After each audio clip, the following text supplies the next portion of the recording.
Hey guys, Timothy Roberts here. In this video, we're going to talk about this cymbal right here. It's semi-unique look, what I did to achieve it, and I'm going to play it and you guys can let me know what you think.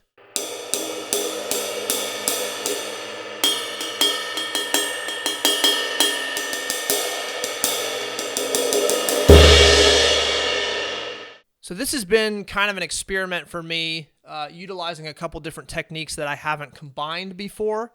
And those techniques are, first off, I took this cymbal. It's a 20-inch cymbal. It started out at about 2,100 grams with the unlathed crust on it. And what I did was I took a couple different bits here.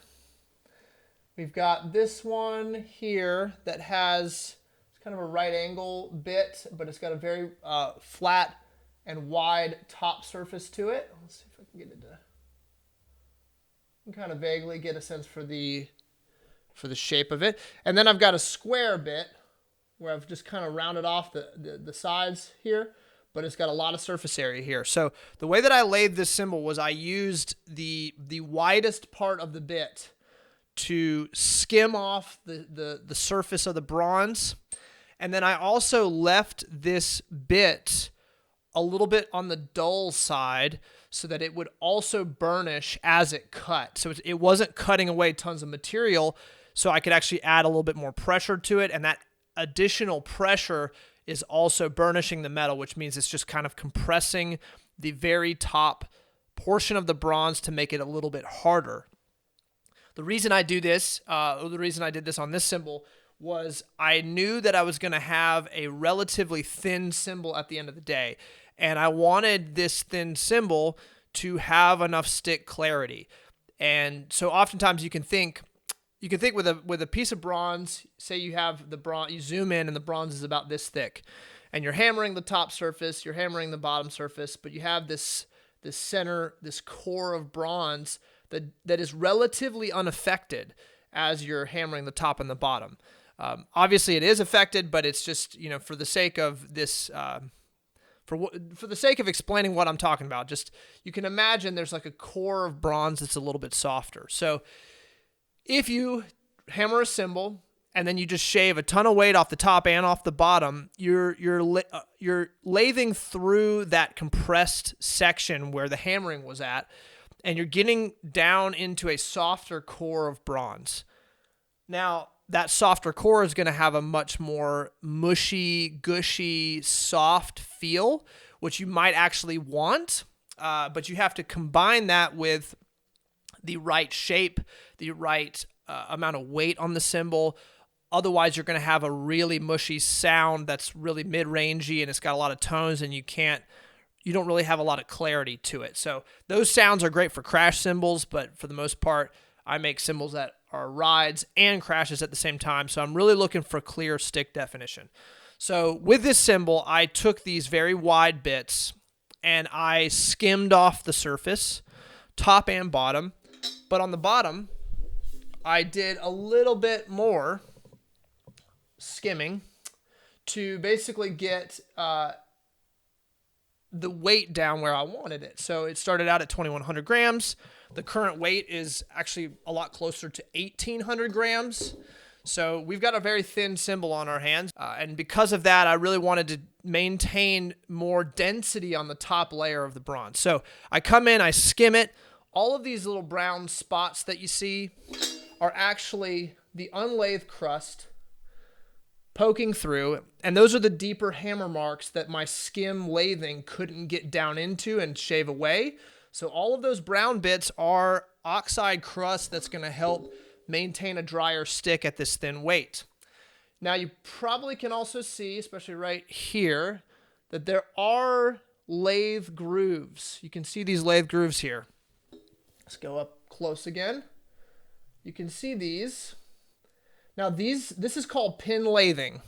And the way I did this pin lathing was, instead of the typical way on a lathe is it's spinning and you put your bit into the cymbal and then you just run it out towards the edge or from the edge up towards the bell. And that's creating a spiral groove. So instead of doing that, I actually created, I did it where I just made contact with the bit and the cymbal, and I held it to make a complete circle, and then I lifted off. Then I went out a little bit, held it in, lifted off. So I created connected circles, connected bands all the way out towards the edge. This is something you'll see on some older Ks.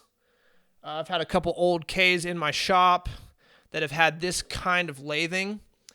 And I had never tried this kind of lathing in conjunction with the wide lathe grooves, because the goal of it really with pin lathing is to add this really sparkly high end to the sound, real glassy, shimmery high end. And then the wide lathing on top to create, with that extra density and the extra oxide crust, is really to create a dry warmth to the stick articulation. So I'm trying to marry these sounds of dry stick, sort of taking in hints of sounds from unlathed cymbals that have a nice woody stick definition, but then also the pin lathing in this manner gives it some sparkly highs that you would usually only get with a fully lathed cymbal. So it's a combination of techniques to create this cymbal, which I'll probably be doing more of them like this, because this turned out to be pretty interesting. But anyway, drop a comment below. Let me know what you think. And let's play this thing and see how it sounds.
So what I noticed in the room, it crashes well. It has a nice stick definition that doesn't get out of, the wash doesn't get out of hand and kind of overtake the stick. It really does maintain a dry stick. At the end of that playing example, you saw I was kind of digging in a little bit more to try to find that cap of where the wash would sort of overtake the stick, and the stick really does stay out on top.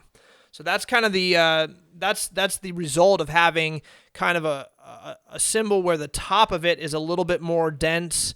There's a little bit more of more compression to the bronze, so it's not as soft. It's not as gushy. It feels a little bit tight, but because of the weight, it does have a nice flex to it, and it can crash well. It doesn't feel stiff, even though the top is made in a manner to be a little bit more on the stiff side. And then I really do in the room, I don't know how much it translates through the mics, but I really do hear that kind of that sparkly high thing that this pin lathing adds to the sound. I like to think of that sound as like, if you can imagine like a sword being unsheathed and kind of the shing thing that comes off the sword as it's being pulled out of its sheath. I think of that tonality when I think of this kind of pin lathing and what it does to the sound. But anyway, enough cymbal nerdery. You guys let me know what you think of this. Drop a comment below, and subscribe, hit the bell if you want notifications, and keep an eye out for the next video. Thanks a bunch. I am Timothy Roberts. We'll talk to you soon.